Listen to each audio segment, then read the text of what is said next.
E se fosse possível levar esperança para milhares de pessoas? Juntos, nós podemos. Invista neste canal. Invista em um mundo melhor.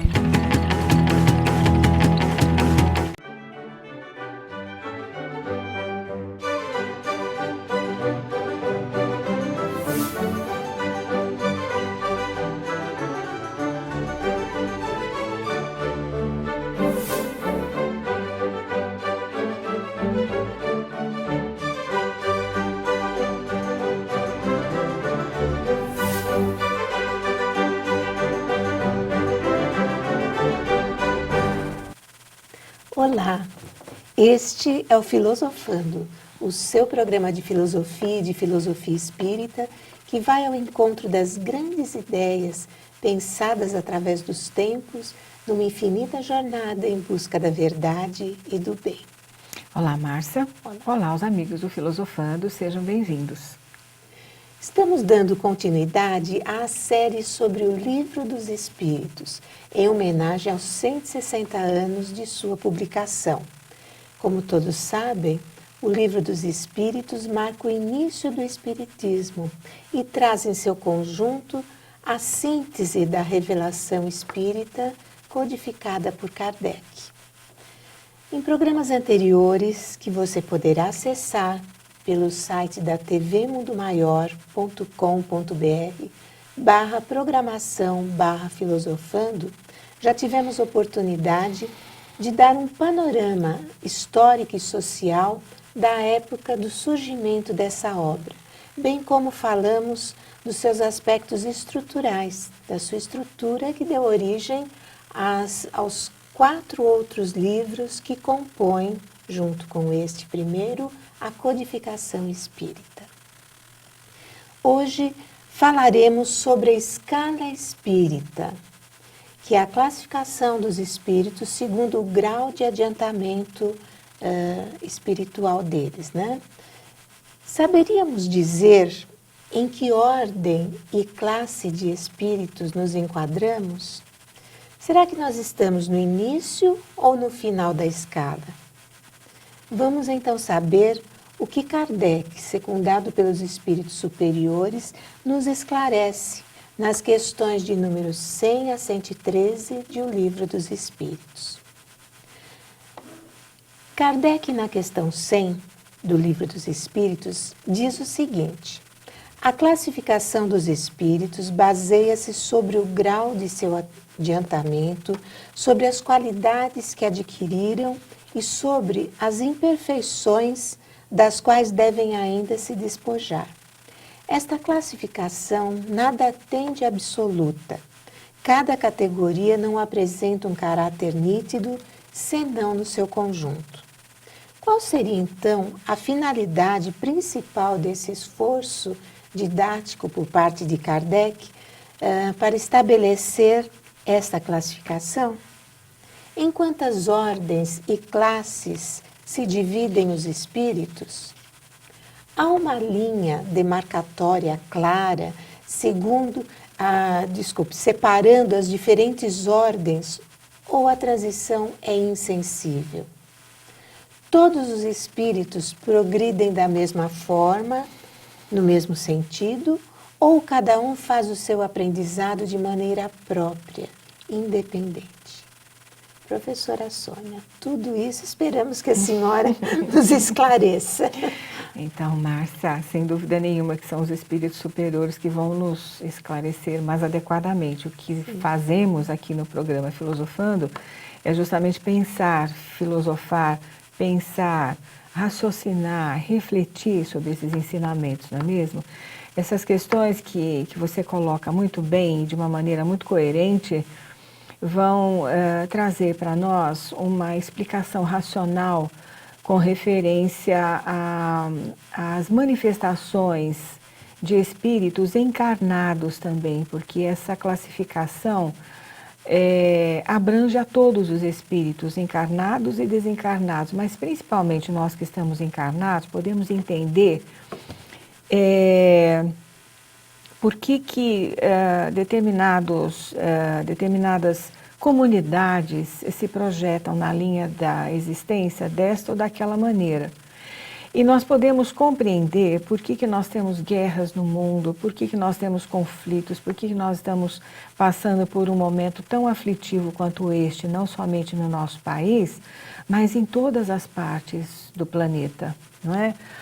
Então eu gostaria de começar sempre dando uma ênfase ao trabalho minucioso de Kardec, a tudo aquilo que ele representa para todos nós espíritas e o trabalho imenso que ele fez no sentido da seleção das mensagens que chegavam para ele, não é?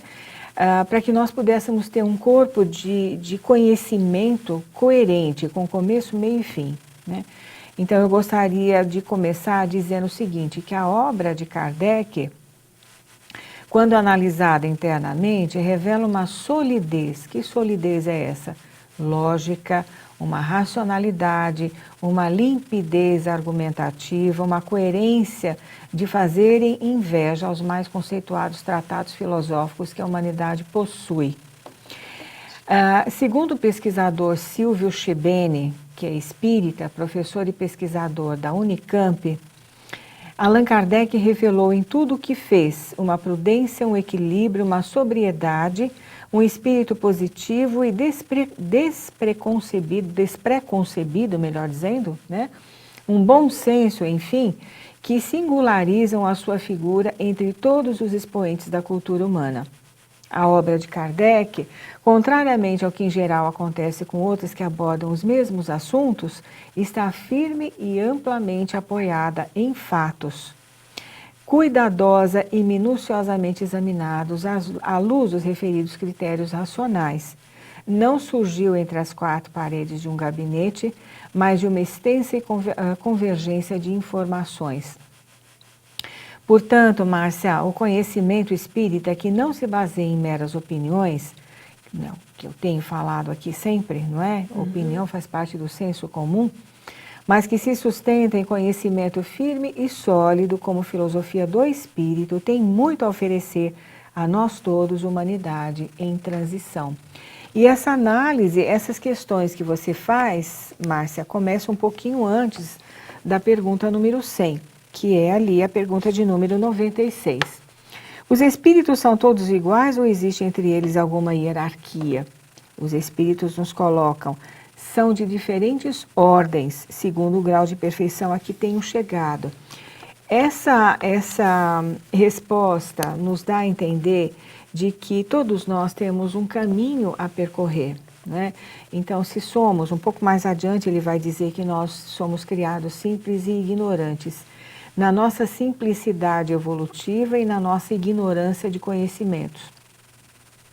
Mas, ao longo da nossa trajetória, neste mundo ou em outros mundos, pertinentes ao nosso grau evolutivo, nós vamos adquirindo conhecimento, nós vamos adquirindo